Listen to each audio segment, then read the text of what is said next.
what I had to. So I had it. My last name had it, and I know some other people who had it too. So let's see what I found on my research.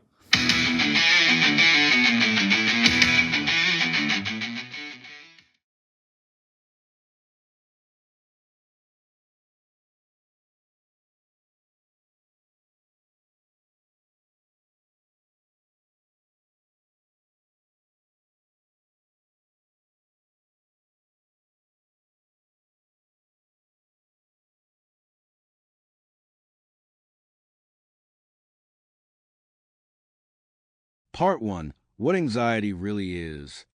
Anxiety is the brain's built-in warning system, designed to keep you alive by preparing your body for possible threats before they even arrive. Unlike fear, which reacts to a clear danger right now, anxiety anticipates what might happen in the future. When anxiety spikes, your sympathetic nervous system kicks in. Heart rate goes up, breathing changes, and attention narrows so you can detect threats and respond quickly. This response is adaptive in short bursts, but when it gets stuck on, it can turn into chronic, maladaptive anxiety and anxiety disorders. Part 2. Inside the anxious brain. Several key brain regions work together to create anxiety. The amygdala scans for danger and triggers the alarm, while the prefrontal cortex helps you judge whether that alarm is actually justified. Other regions, like the anterior cingulate cortex and the insula, track your bodily sensations and emotional state, shaping the feeling of being on edge. Recent circuit mapping studies show that specific connections like pathways between the insula and the basolateral amygdala.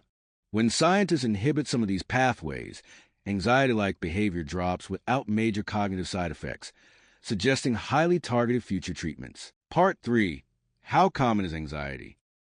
Anxiety disorders are among the most common mental health conditions worldwide, affecting a significant share of adolescents and adults. Long-term studies show that panic disorder alone can reach a lifetime prevalence of several percent by the mid-20s, and overall anxiety is frequently underdiagnosed in youth. Certain groups, including LGBTQ+ individuals, experience higher rates of anxiety, and chronic anxiety is linked to physical problems like heart disease and higher healthcare costs. This combination of high prevalence, unequal impact, and medical consequences makes anxiety a major public health issue, not just a personal struggle.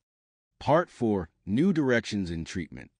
Traditional treatments include cognitive behavioral therapy and medications, such as SHREs, but newer approaches aim to be more precise and personalized.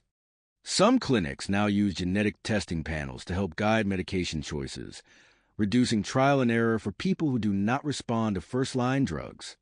Researchers are also studying psilocybin-assisted therapy, which in early trials shows promise for reducing anxiety in certain conditions under controlled settings.